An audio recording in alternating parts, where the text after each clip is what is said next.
Hello all and welcome to Comparative Politics 2. So up till now we have covered two opposing forces or approaches in comparative politics, that is your systems approach and its variant, the structural function approach. So I hope you are clear in between the two, and today our agenda would be to go further ahead and see again in opposing trajectory. In a similar way, we will see two different phenomena, two different approaches of comparative politics, that is your political development and your political modernization.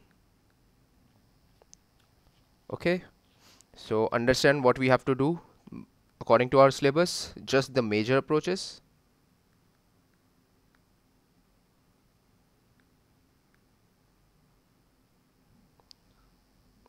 And when we say major approaches, we are looking for the hat, the umbrellas, because see, whoever will be doing a PhD, he would be writing a, let's say, thesis, and he would be trying to implement his approach to come to a conclusion.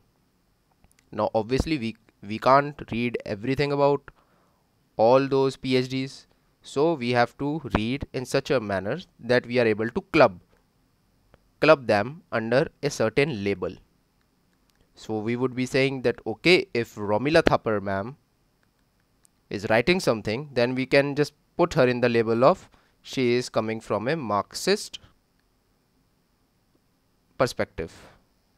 Okay, because her approach would be that she would be looking at the building up of classes and how the society is structuring the movement. Which movement? The national movement. So for her there would be no national movement. For her it would be a different term. For her it would be a struggle, a freedom struggle. If that this concept makes sense, otherwise just ignore this concept. Okay, so beginning with political development approach. Now what do we see in political development? I told you the trick. You have to look at politics through development angle, and you have to see development through the political angle. That is, you have to use a lens. Your lens would be of political in nature when you are trying to understand the development of a society. At the same time, you will use the lens of development when you are trying to understand the politics of that society, the political development. Okay, now how is this different from your economic development?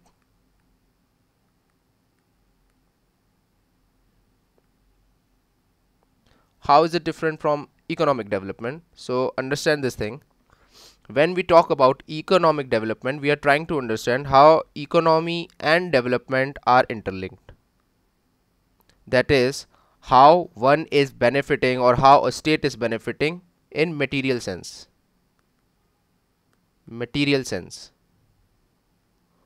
But obviously in political development, you won't see any material. What you would be looking for is development of certain values.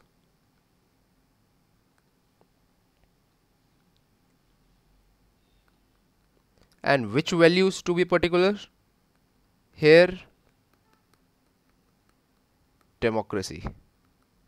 Because it won't make sense for someone to say that no, let's try to understand political development of let's say totalitarian state or dictatorship, because nobody aspires for a dictatorship.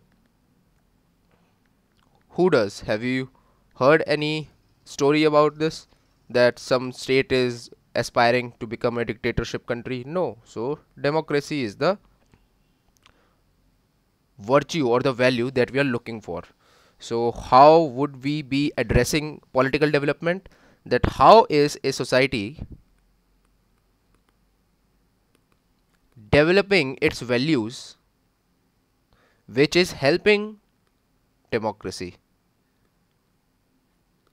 So let's say if you take the example of Arab states, you see their Arab Spring. Now what is the demand? More freedom, more let's say freedom of what kind? Freedom of speech and expression, definitely. And let's say a little bit of say they demand for in their governance. So now understand this thing. How is this development happening there? Now if you want to understand this situation, then you would have to analyze what are the values that are being developed among people and what is helping these values to gain momentum. So you can definitely say that globalization has had an impact. The role of media would be there, role of media as well as communication technologies like internet. So the access to communication technologies and media would definitely play a role. At the same time, if you say North Korea, you won't be able to find any relevant data to fuel your whole this analysis, like how the society is developing politically there, because we have taken what is already you have assumed that democracy is the ideal. So in political development, you can also think of it as development of democracy.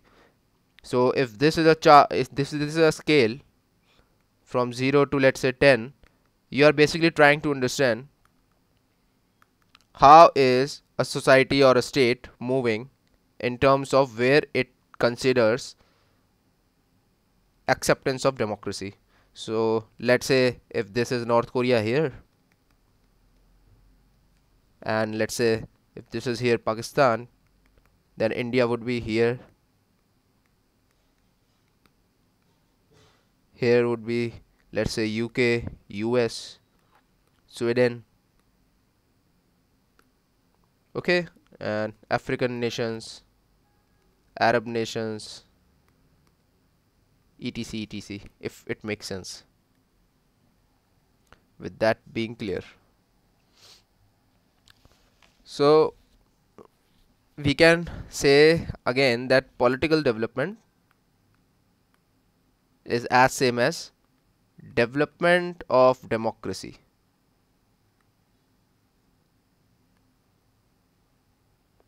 As simple as that.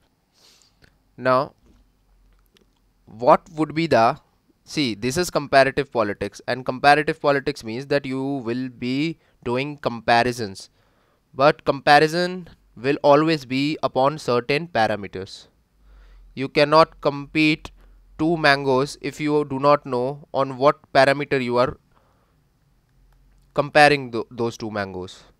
So if this is one mango and this is another mango, either you can compare it on let's say weight, or let's say the sugar content, the fructose content, whatever it is, or let's say the color, right?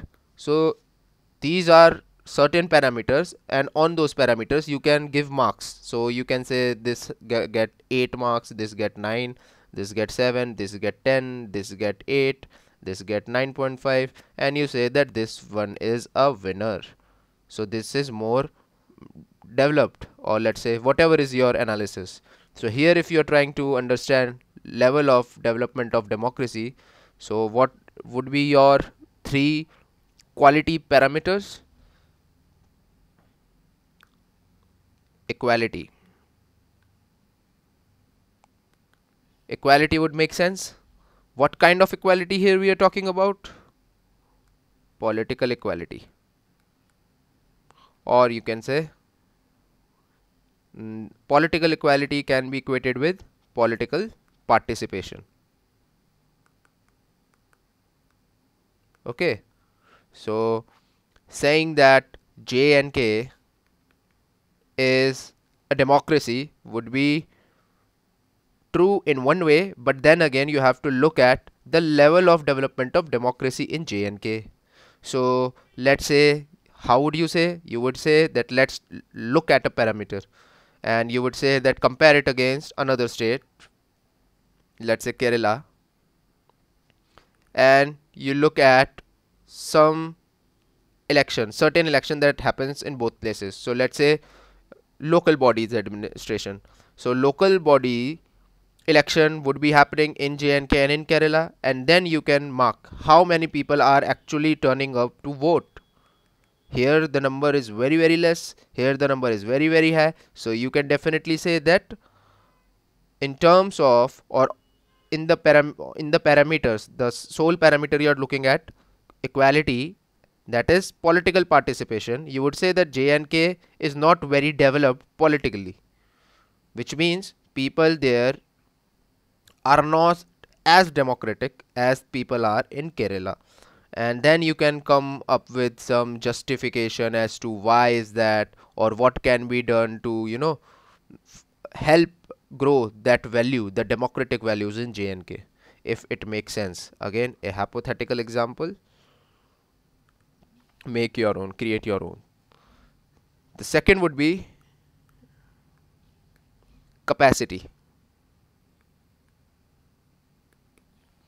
Now, capacity of what we are talking about here, because let's say if you are talking about economic development, then here if you talk about capacity as a parameter, you would definitely be looking at, the level of education the citizens of a state has, or the level of skill, or amount of capital that individual owe but but understand, here we are talking about political development, and so our definition of capacity would be the capacity of state.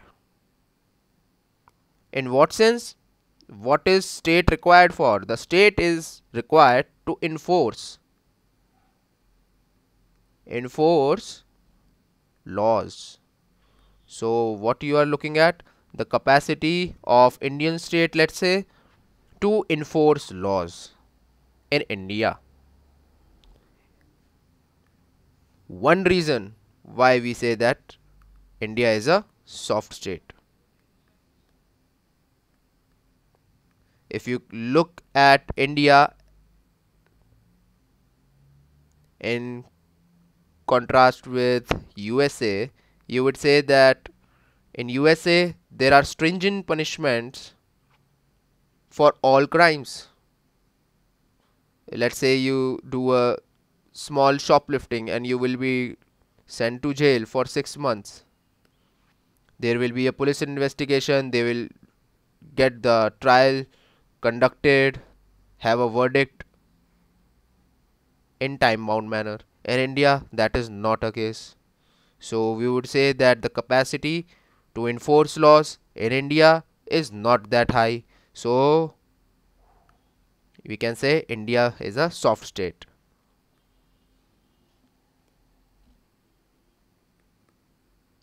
USA would become a hard state. This soft state in terms of capacity, if that makes sense. The third would be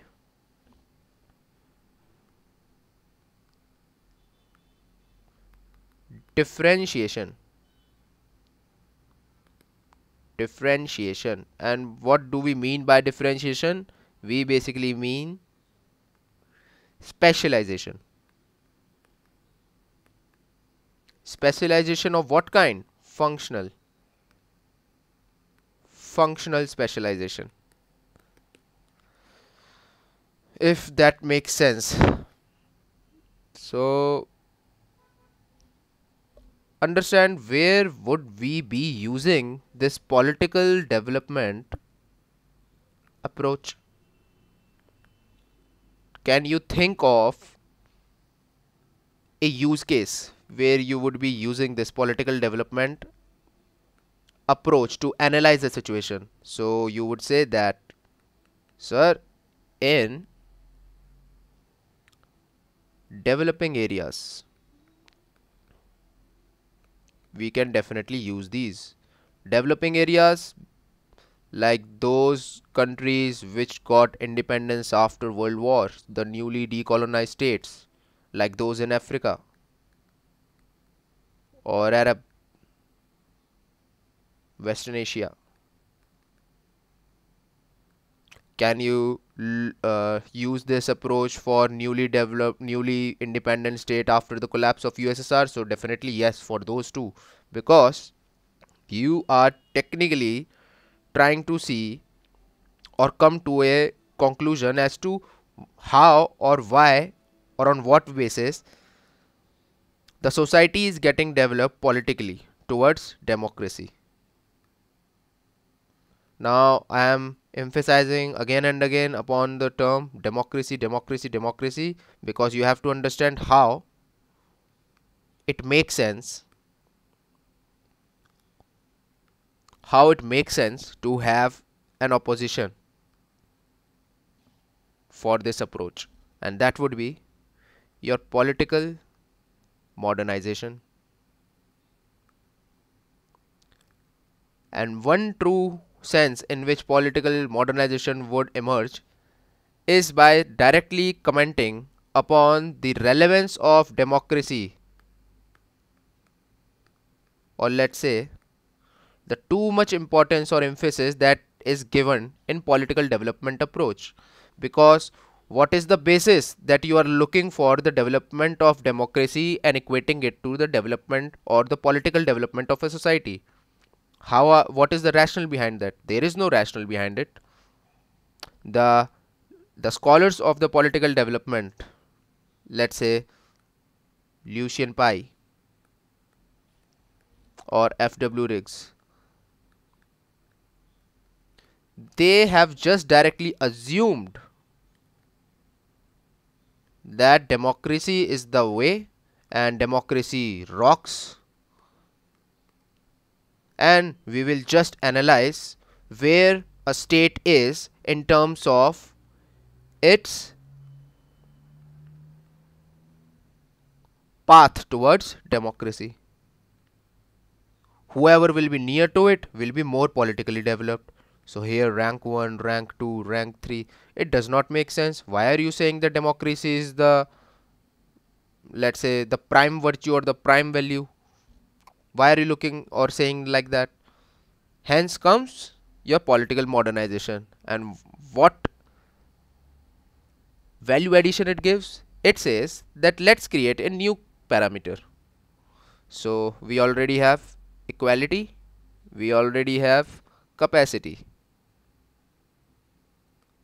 we already have differentiation, that is functional specialization. Now they say that let's have another, and this will be a economic category.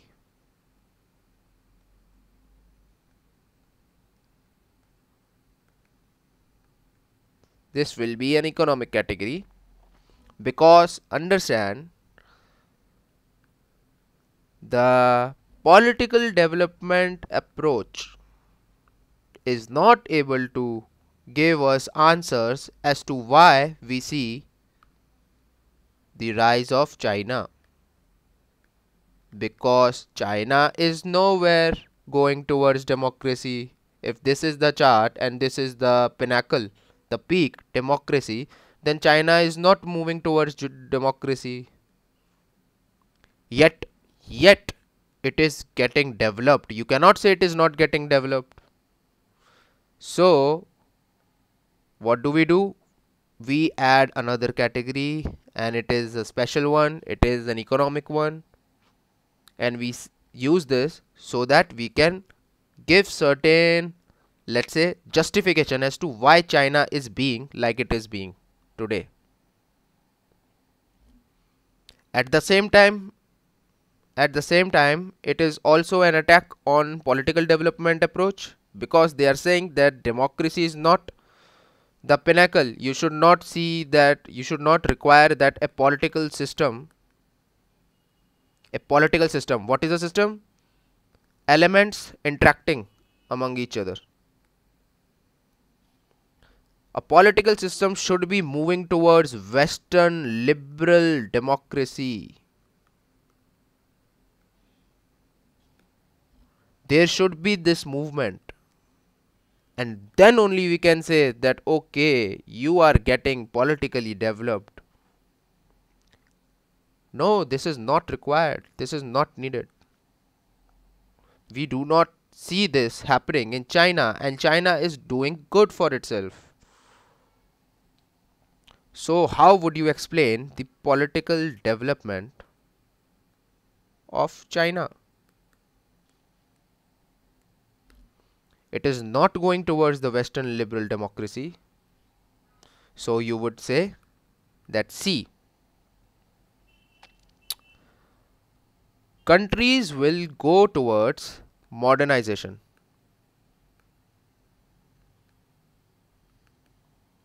And whoever will be going towards modernization will be eventually going towards democracy. Now understand, this whole is political development approach. When you take it up till here, it becomes your political modernization approach. And understand, when you take this whole with this emphasize in between, it is a one step extra before democracy, and you take this step extra, then you say that you are basically giving a reply to this one. I will explain again. Political development would ask you to look at the scale where democracy is the sole game, the only stop democracy, and you are just seeing where you are at. So 1 2 3 4, okay, the closer you are towards democracy, the more politically developed you are. Political modernization would challenge this. It would say that democracy is not the end. It is not the end, but it will say that democracy is not required, as in like you cannot explain China, so Western liberal democracy is not the ideal thing that you should be analyzing upon. It makes sense for the Western countries, it does not make sense for Asian tigers, the Arab. They are complex cultures. So how do you explain? You say that you have this diagram instead. The scale that you have just modernization.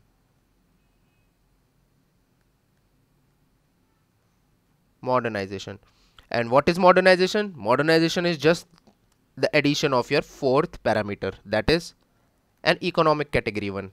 So basically you are looking at, let's say, the level of industrialization that a country has, how much industrialized a nation is, how much percentage of a working population of a state is in tertiary sector, how much population is in primary sector, how much, let's say, per capita income you are generating.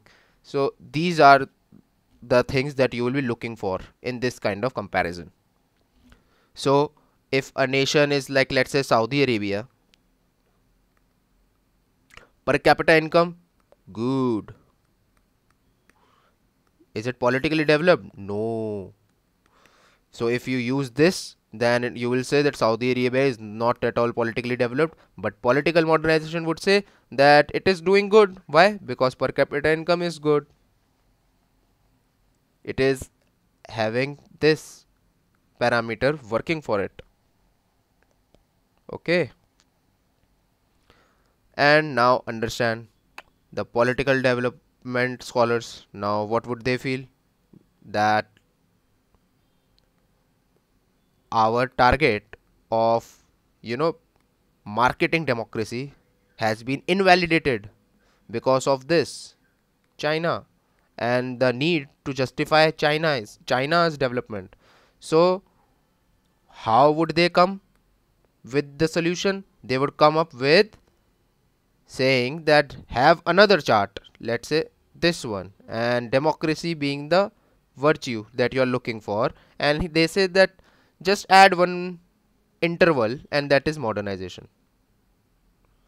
So what would they say? They would now they would now rationalize, or let's say justify, that okay, it makes sense that you can look at a country's movement or a nation's movement in terms of modernization, but they said that after modernization there is just democracy. So basically what they are saying is that if China is doing economically good, it is getting industrialized, getting urbanized, people there are getting rationalized, understand what would happen eventually? They would be moving towards democracy. Okay, so you can see this again: political development, political modernization, then political development approach scholars will come and again give justification or defend. How would they defend? By incorporating whatever has been said under this. Make sense? So what is the chart? Again, do this. Democracy, you are ranking countries where you are at in terms of your development towards Western liberal democracy. Make sense? Political modernization, what would they say? That no need for democracy, it does not answer your China development of China, it does not answer. So instead of democracy should not be, Western liberal democracy should not be that ideal. What should be the ideal? The ideal should be modernization. Now political development theorist will come and say, by incorporating it, that okay, let's do this. Agenda would be democracy only, but okay, because we were not able to explain China before in this one, so what we will do? We will say that in between there is another step, that is modernization. So whoever will be going towards democracy can go directly towards democracy, or you could be going towards modernization, and eventually you would be going towards democracy. So if we are not able to uh, perceive China going towards the, or moving in lines of Western liberal democracy, that is because maybe China is little bit here somewhere, but after it crosses the whole modernization, it will go towards democracy. You can add it up with Hong Kong. You can say, is it modernized? Ji haan, yes, it is modernized. In terms of what do we mean by modernization? Modernization is basically just a fourth economic category. Equality, capacity, differentiation, that was established here. Equality, capacity, differentiation. Political modernization is basically an economic category, the fourth one. What does that mean? It just means the level of, let's say, industrialization, what level of industry you have, or what level of urbanization you have, these kind of things. So if you are ranking very high in this, eventually you will be moving towards Western liberal democratic principle. Okay, and understand one thing, why would this happen? What would be the justification for this to happen? Like, if you are going towards modernization, why would you eventually move towards liberal democracy? You have to have an answer for this. So what answer they give, what justification they give? They give that, see, when you are able to do good in these parameters, the economic parameters like industrialization, urbanization, or let's say secularization or rationalization, ideology loses important. It will lose its important. All the dimensions that are related to ideologies, they will lose important. So everyone will be for himself. A little bit of individualism will rise. Individualism will rise. Then you will go for utilitarianism. You won't do what is maybe good for the whole society. You will try to attain your best, and for that you would need freedom. Free in the sense, all sense, in terms of market, in terms of access, in terms of say. Hence the liberal democratic order would satisfy these needs. If that makes sense, it is fine.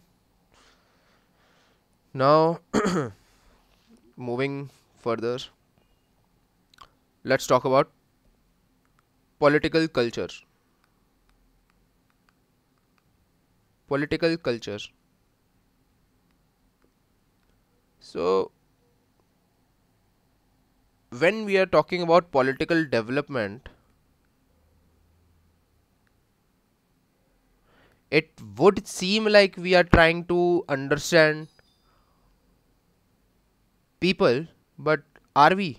We are just trying to understand where a state is in terms of its journey and finally attaining democratic values, the liberal order, the liberal democratic values. That was it. This is it. We are not trying to understand how people think or how their way of life is affecting all this. What is way of life? Way of life is culture. So if you are trying to understand political culture, it is not entirely different from political development, but it is not exactly the same. So in political culture, we would be looking for a long-term phenomena. Long-term phenomena. Like in the case of India. So in India, what you would say? In India, you would say that our democratic values were ingrained through our, let's say, exploitation, our struggle. What kind of struggle? A common struggle against a common enemy. What was that enemy? Colonialism and national movement. So we can say that India is still a nation in making. These arguments justify that statement. So understand, when we say political culture, it has to be, see, sati was a phenomena that was valid. It took lot of time for this system to vanish. You can't, let's say, section 377, it makes sense that you have changed the law because society can change in its due time. Law can change right now, but society will need a long time. So when you are talking about culture, you are talking about society, and societal changes require time. When you are talking about political development, this is not a long term phenomena. Political development, it could take one legislation and you can open up the country. 1992 LPG reforms. It can take one new government and they can start making another kind of index, ease of doing business, easing up all the compliances, if that makes sense. Now, what do we understand by culture? Culture is, in classic sense, way of life, but here we will look at it in terms of norms or values. You won't find many Western states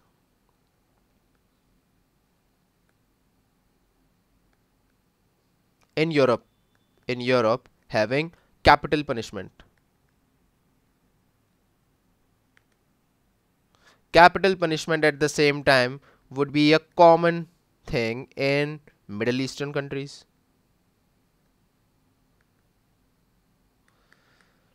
It depends upon the people of or the society what is accepted and what is normal.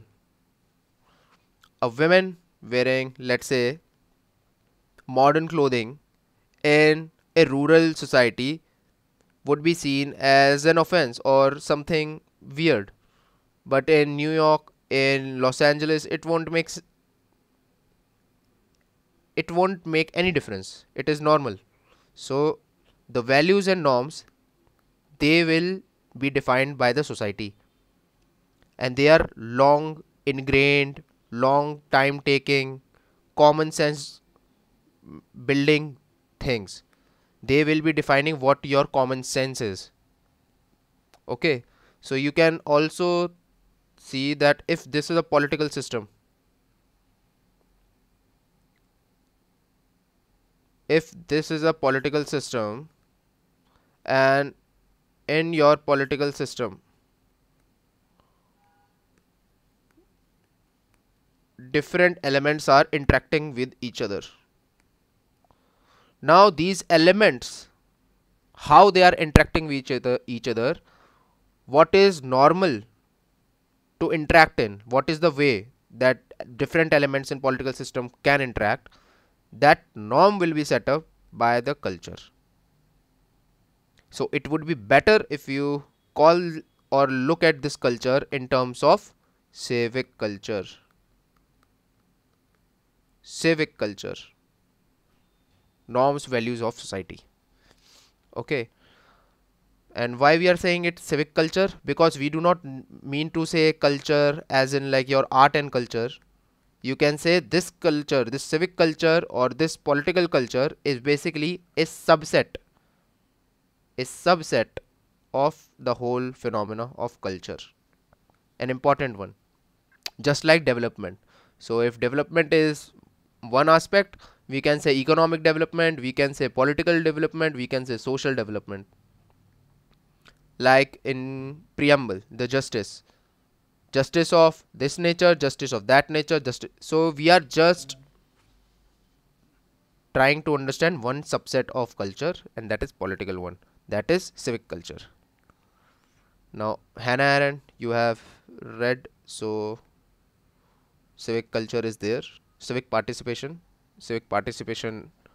arises from civic culture, so you can go read that material. Then you can refer Elman and Weber. Now what they have given is, they have tried to, let's say, classify all the different types of political culture that exist. This classification has been influenced by the works of Max Weber,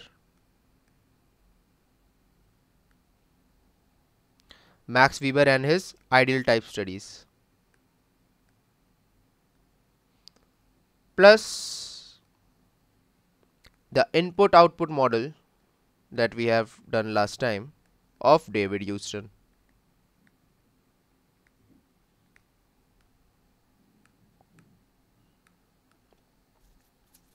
So ideal types of political culture or let's say the cases, what kind of political culture can exist. So parochial political culture, what does that mean? So understand how Ellman and Verba would be classifying. They would use this input output model. They would say this is the political system there in parochial political culture, where there will be no input influencing the output. What about the feedback? Understand what is the need for feedback when the input is not at all influencing the output. Make sense? So the input is not influencing the output does not influence the input. This is parochial. Then we can say there is subject political culture.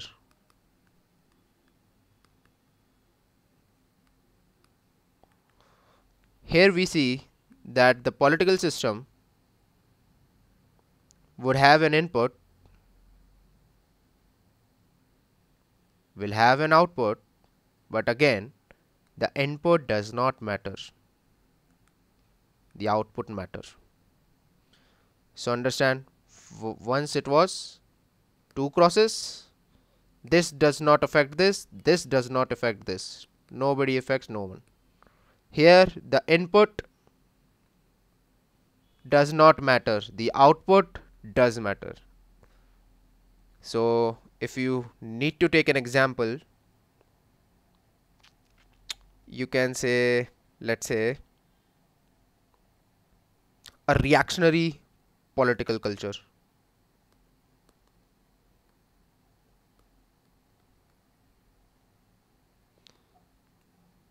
Let's take the example of farm laws.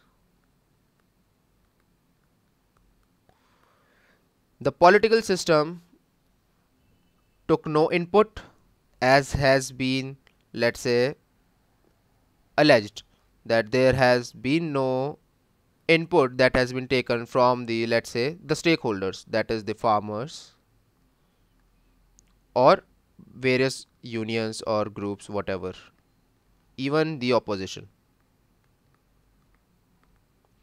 But the output is there. What is the output? Output is these the three laws, and the output will lead to a reaction. Now they will try to do protests. What is the reason for this reaction? The reaction is against the output. Now you can say that it would be much more logical if input has been taken into consideration before only, because this is just extra process that is going on occurring. Make sense? So we can call this subject political culture as reactionary one as well. Subject, the word itself makes sense. Subject, let's say parent and child. The child does not tell parent what school to put him in. Parent will put the child in any school that he wants. Later on, if let's say the child goes to boarding school, he does not like it, he will just yell, do a reaction, and taking that reaction into account, now parent will again realign the decision that they have committed.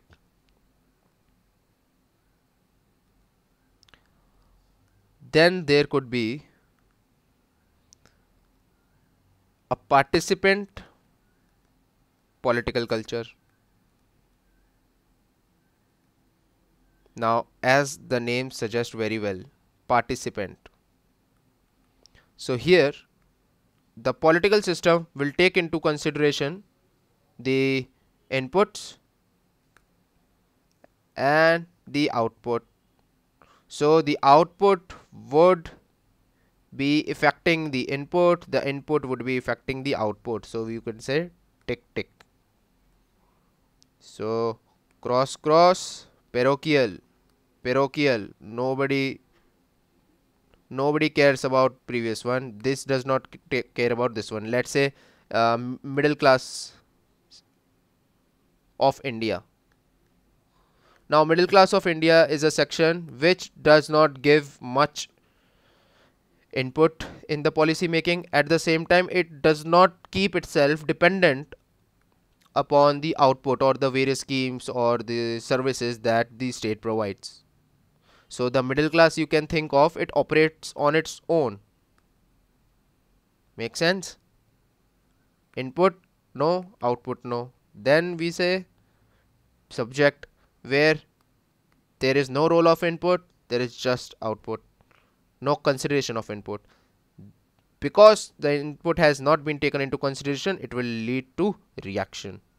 And then we come to participant political culture, and here we see the best of both world scenario. You are taking consideration of input, so there is an active role of civic population, so you can say civic participation.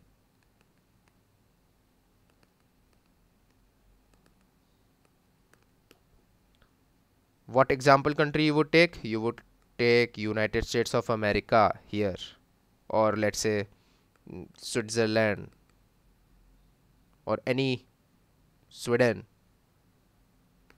Okay.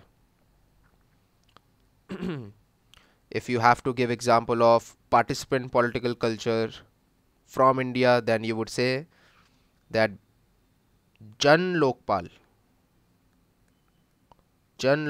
bill, the whole anti-corruption movement of 2012, where normal people, civilians, Anna Hazare, Arvind Kejriwal, they gave input, they put pressure to get the desired output. The output has influenced the input has influenced the output, if it makes sense. Let's come to another, civic culture. Now, participant political culture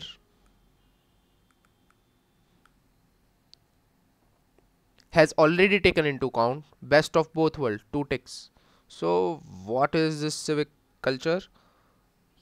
We say this is the most conducive one,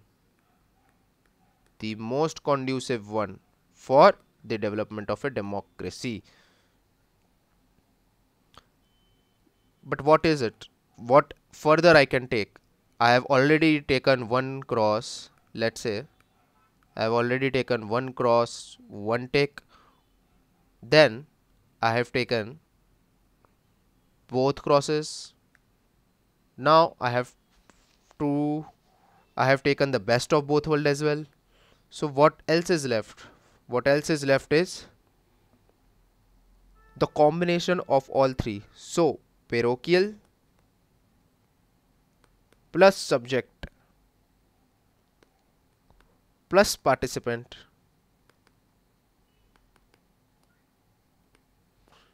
leads to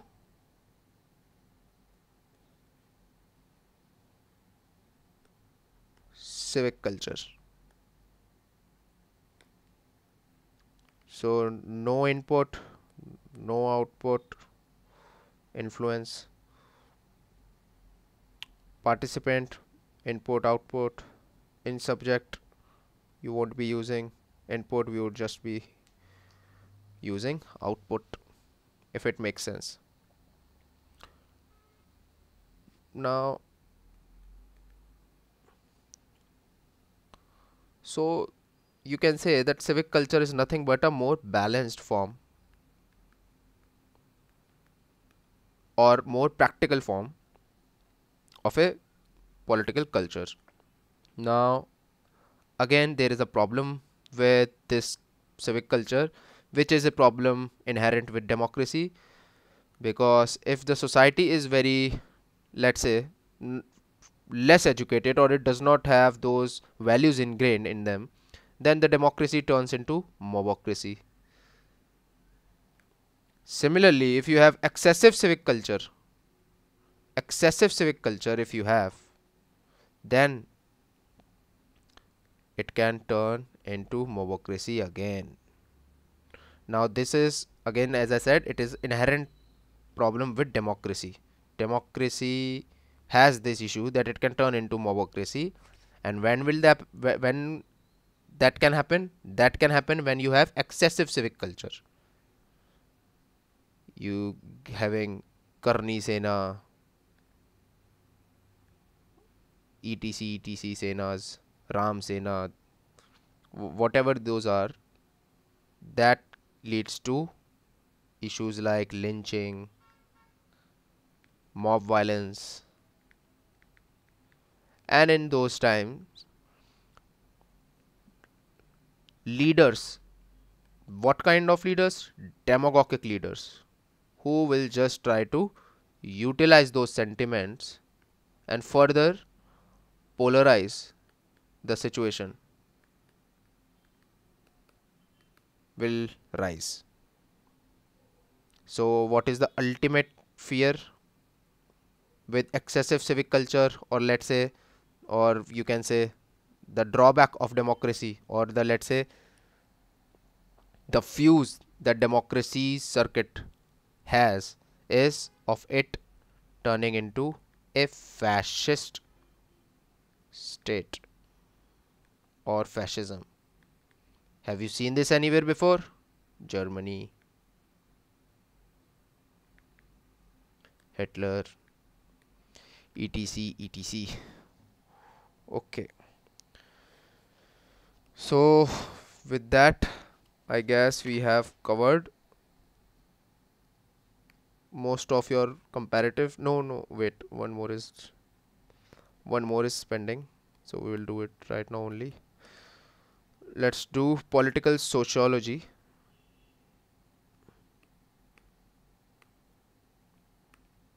So, political sociology.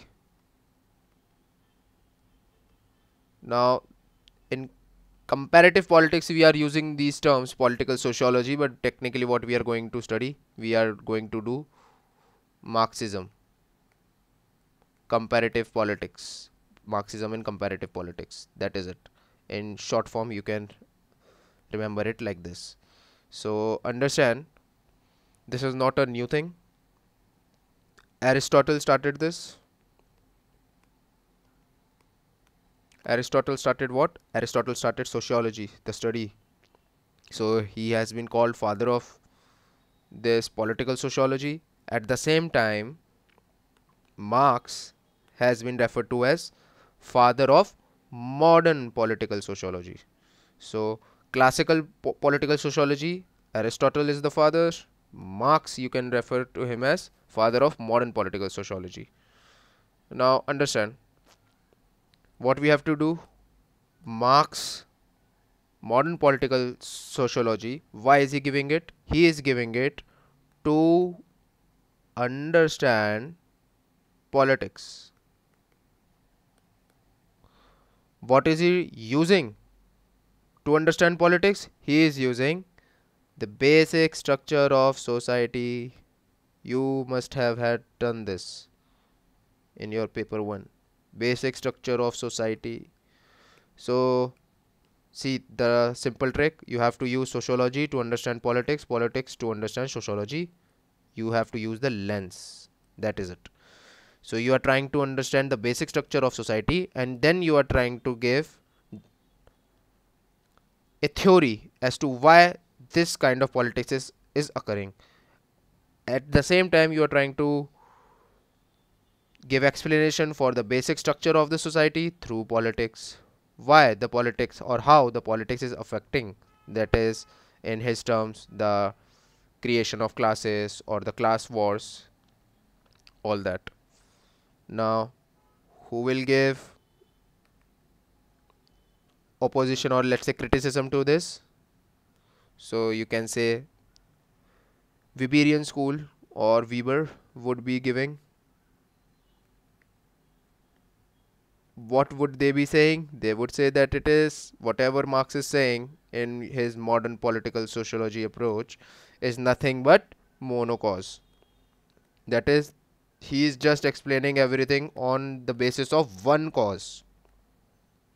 One cause cannot create all this, just one basic structure, because he has said that it is economic,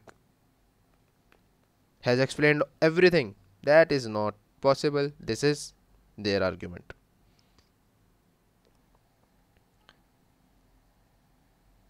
Now understand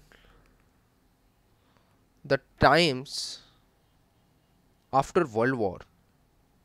There was a decline of political science, there was a rise of scientific methods of studies. At the same time, the behavioral studies, behavioral movements, the behavioral give more emphasis upon science, scientific methods, that is quantification.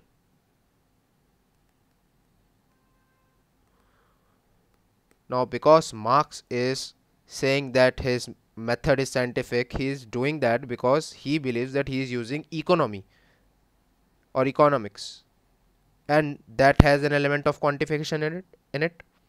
Therefore it makes sense to call his theory as a scientific theory. It makes sense.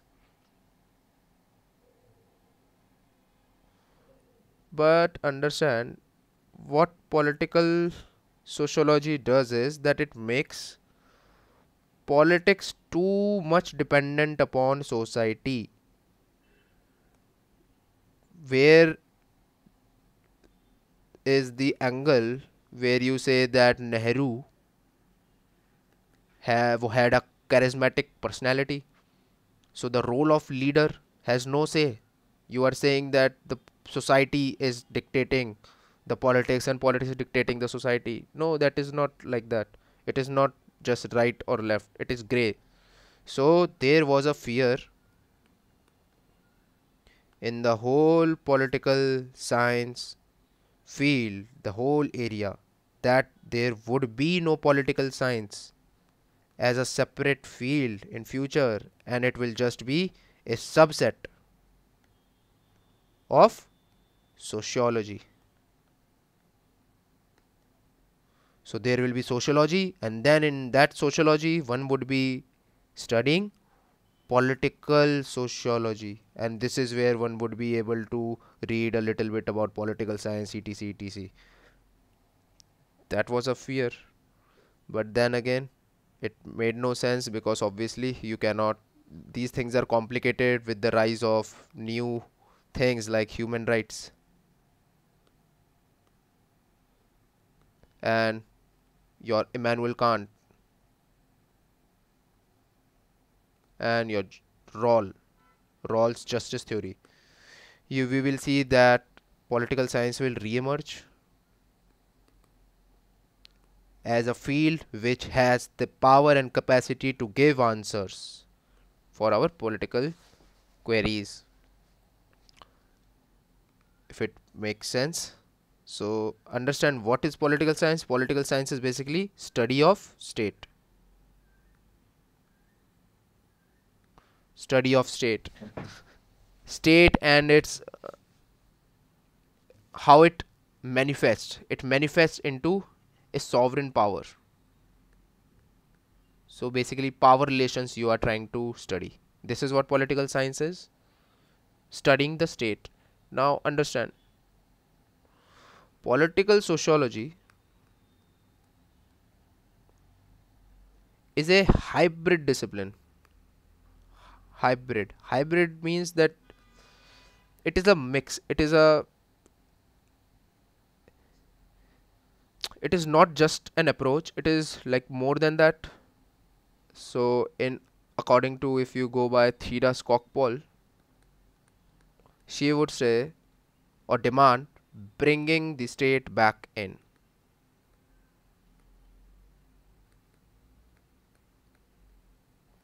Now why would be that? Because she would suggest that, see, society definitely has an impact on politics. Agreed. But politics also shapes society. Politics also shapes society. That is also true. But yet we cannot forget that there are roles of charismatic leaders like Nehru, and that also has a role. Let's say uh, JNK, an issue. The role of a leader to alleviate JNK of its issue. See, we are not here to discuss whether he did it right, he did it wrong. Does not matter. At least some step was taken. So there is certain times when you can be indecisive, and then when you can be decisive if you have had the chance.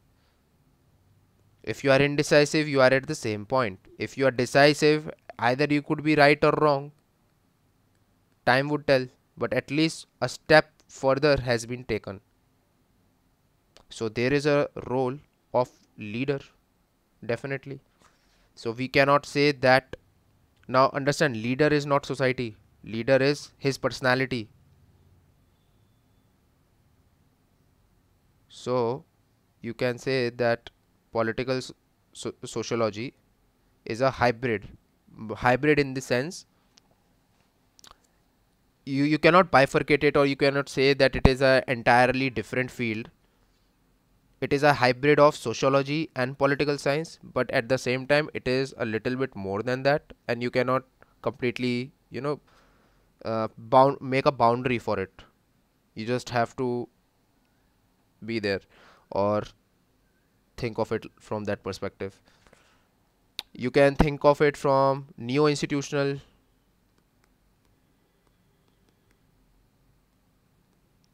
You can think of it from new institutional way as well. New generally always will mean new. Institutionalism, because the importance and role that institutions offer was declining. Understand, political science was declining. Nobody was using political science to give answers, because political science, same thing as political philosophy. Philosophy means no science, and the time was like that. 1920, 1930s, 1940s, many big scientists came up that time. So science was a phenomena. World War II was won by the marvel of science, atomic bombs. So understand the relevance of science. So everything was moving towards more quantified methods, which means that there is no scope for study of state. And how do you study state? State is nothing but lot of institution. Let's say you are studying CAG, you are studying parliament, you are studying executive. These are nothing but institutions. What is institution? Institution is anything which will remain for a very very long time. Different person can come and fill the role of that institution sometimes. Let's say your Chief Justice of India. There is always a Chief Justice of India. It is an institution. A person can fill in the role of CGI, but the person is not the institution. CGI will be there even when the person is no more CGI. A different person will fill the role. Makes sense? So if that is little bit clear, new institutionalism will be that. Let's try to understand state back, because understand sociology could have completely overtaken political science. So it was better that you start doing political sociology, and in political sociology you start taking into account the relevance of institutions and states. And who will come for the defense of all this? Theda Skocpol would come. Later on, Rawls would come. John Rawls, Justice, Immanuel Kant, they would give a good conclusion or good points where you would know that values play a very far exceeding role, that values, morals, they have a role to play. You cannot have a theory or a field that is entirely quantification based. If I do not think if this is clear or not, but anyway, that is fine. So let's do final.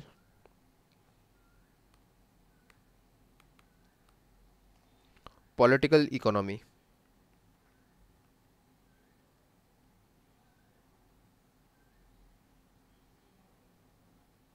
Political economy. Now, when we say we want to, again, the same trick, you have to understand politics from economy, you have to understand economy through politics. That is it. What is the prime obligation of a state? The prime obligation. The prime obligation of a state is well-being. Well-being of its citizen.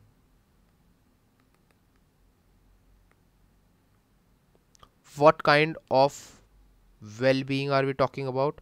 We are talking about material well-being. Material well-being. This is what has been prescribed by Arthashastra.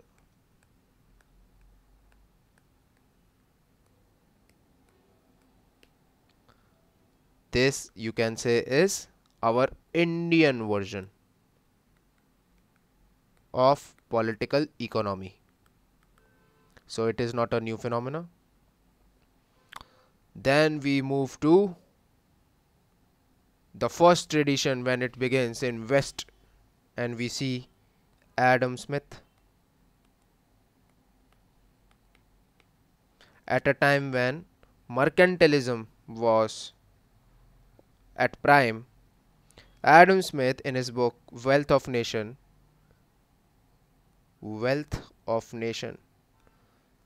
the first textbook. What was the focus of this book or of Adam Smith? How the economic policies should be made at state level. See, we are not talking about a household, we are talking at state.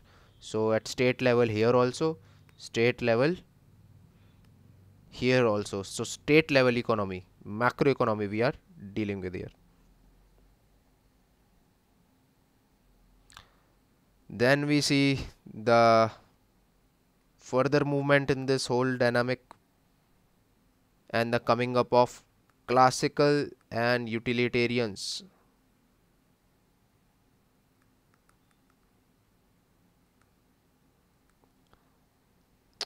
What do they want?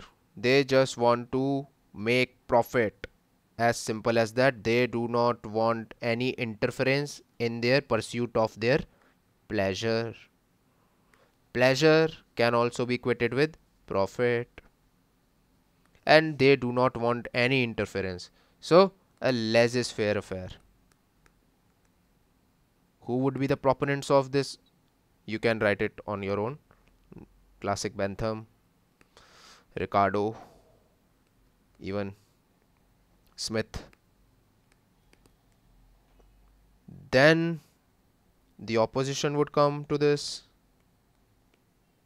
How would it come? In the form of Marxists. What would they be saying? Or let's say their agenda? They would say things in terms of, let's say, instrumentalism.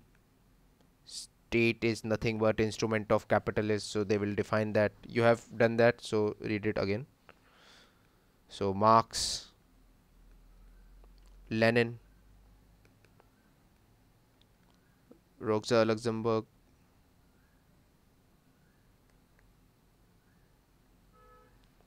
then when we moved ahead, we see the neo-Marxist. Neo-Marxist is just new Marxist. You can think of neo-Marxists in two ways: the dependencies, the dependency school, and they are the one who prefer this instrumentalist approach. That is, you think of state as an element. Let's consider state as a machine, and if you utilize this machine, you can earn your wealth. Who can you be? You have to be an entrepreneur, and you have to be a capitalist, and you utilize your state to rule. So if you are, let's say, Ambani, you use state to make forward your geo plans, get more spectrum, make sure that compliances are less, get the FDI approval with ease. Why? So that you can attain a lot of subscriber in small amount of time. Why would state comply? Understand, state is an institution is being filled by people, and those people are also going towards fulfilling their own pleasure, that is profit. And this is not what they say, this is what they themselves say, that we are looking for pleasure and profit. So it makes sense. Okay. So you can utilize this dependency school in your studies of Latin America and Africa studies, which is in your syllabus.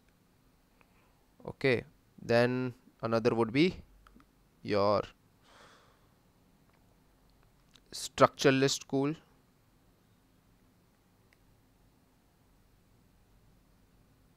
And they will try to understand everything in terms of structures, like let's say Hamza Alvi.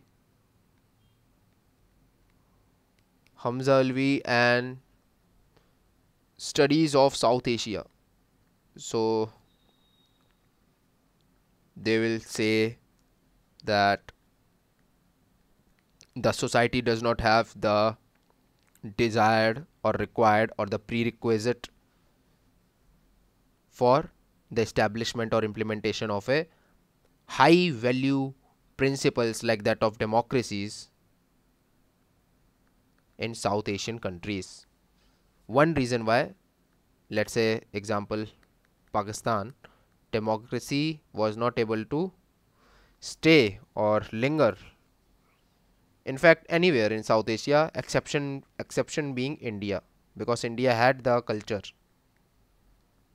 Okay, through our national movement we had that level of culture, plus there was certain, let's say, role of Nehru, the personality. If Nehru wanted us to not be democratic, we would have not been democratic, because our values wouldn't have been the same. In Pakistan, the whole culture has shifted, as their administration is run by military. In India, we never let our administration come under the hands of military. We have always had our civil administrators. Okay, so that has a role to play. Then we see coming up of welfare economics,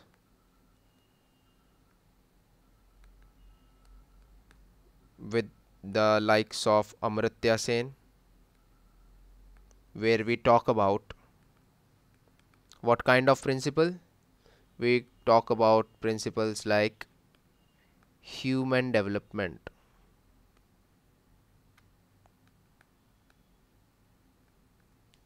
Human development. Okay, so you can take the example of Keynes as well. So Keynes could be your old, Amartya Sen could be your new. Both are welfare economical scholars. Then we can say neoliberals, obviously, because you can't have too much welfare economics without liberals coming again. So you would have Hayek, Nozick, If that is clear, you should go and revise your whole uh, liberals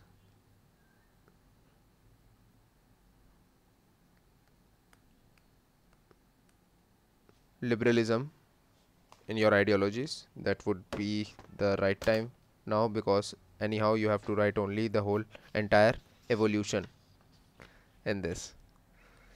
Okay, so next time we do state and comparative politics, and I'll take any doubts if you have. So okay.